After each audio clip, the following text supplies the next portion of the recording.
Vila Amalka. Jednom se na šumskoj ledini pojavila neobična magla. Puhnuo u nju vjetar i stvorila se malena zlatokosa djevojka. Kose duge sve do gležnja u bijeloj haljinici.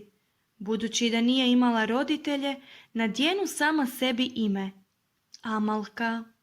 Napravila je sebi vjenčić od plavih različaka, metnula ga na glavu i zadovoljno odplesala do jezerca.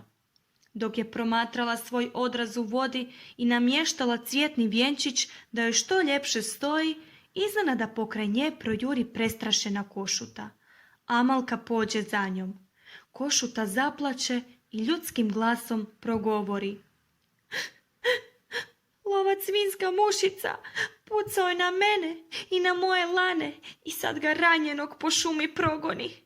Molim te, Vilo, pomozi mi. Vila pođe tražiti lovca i usput naiđe na lane koje je sakrila iza jednog borovog drveta. Sjedni tu i čekaj me, reče Vila lanetu. Lovac je primijetio Amalku i počeo nju i lane s puškom naganjati po šumi. Spretna mala Vila uspjela je pobjeći lovcu i na brzinu je ubrala stručak čarobnih kopriva. Prišuljala se lovcu iza leđa i jošinula ga koprivama u glavu.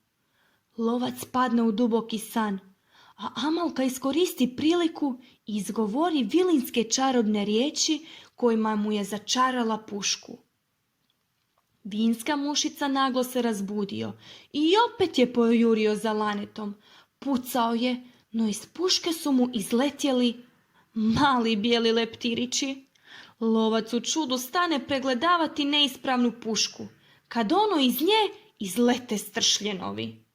Vinska mušica bježao je po čitavoj šumi ispred roja bijesnih stršljenova, najbrže što su ga noge nosile.